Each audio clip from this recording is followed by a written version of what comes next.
انس اپنی محبت اور اعتماد میں اس حد تک آگے بڑھ چکا ہے کہ اس نے اپنا کاروبار اور گھر تک دوسروں کے نام کر دیا اور وہ دل کا بے حد صاف ہے، لیکن اس کی یہی سادگی اب اس کے لیے بہت بڑا امتحان بننے جا رہی ہے۔ دوسری طرف انسا بھی پہلے والی مضبوط اور بے باک لڑکی نظر نہیں آ رہی۔ شادی سے پہلے وہ ہر غلط بات کے خلاف ڈٹ کر کھڑی ہو جاتی تھی، مگر اب حالات نے اسے خاموش کر دیا۔ تاہم یہ خاموشی زیادہ دیر تک برقرار رہنے والی نہیں، کیونکہ آنے والے حالات میں اسے دوبارہ پہلے والی نڈر انسا بننے پر مجبور کریں گے۔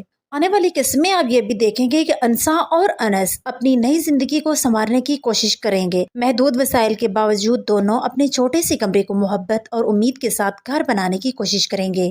یہی سادگی مگر جذباتی لمحات اس ڈرامے کی خوبصورتی کو مزید بڑھائیں گے اور ناظرین کو ان دونوں کے جدوجہد سے جوڑیں گے۔ ادھر فہام کی حقیقت بھی آہستہ آہستہ سب کے سامنے آنے لگتی ہے۔ شیرین کے والد جب اس کا کردار کے بارے میں جانیں گے تو وہ سخت غصے میں آ جائیں گے اور اپنی بیٹی کو فہام ہر قسم کا تعلق ختم کرنے کا حکم دے گے، لیکن یہ شہرین یہ بات ماننے سے صاف انکار کر دے گی، جس کی وجہ سے گھر میں شدید اختلاف اور نئے تنازعات جنم لیں گے۔ دوسری طرف انسا کی تایا کی خود غرضی بھی مزید کھل کر سامنے آ رہی ہے۔ وہ انس کی سادگی اور اعتماد کا فائدہ اٹھانے کی پوری کوشش کر رہے ہیں، لیکن اب لگتا ہے کہ انسا خاموش تماشائی نہیں رہے گی۔ بہت ممکن ہے کہ وہ پہلی بار اپنے شوہر کے حق کے لیے مضبوطی سے کھڑی ہو اور گھر والوں کو دو ٹوک جواب دے۔ یوں آنے والی جذبات، رشتوں اور آزمائشوں، نئے فیصلوں اور بڑے امتحانات سے بھرپور ہونے والی ہے۔ اب دیکھنا یہ ہوگا کہ انس اپنی سادگی سے باہر نکل کر اپنے حق کے لیے آواز اٹھائے گا۔ کیا انسا دوبارہ پہلے والی بہادر نڈر لڑکی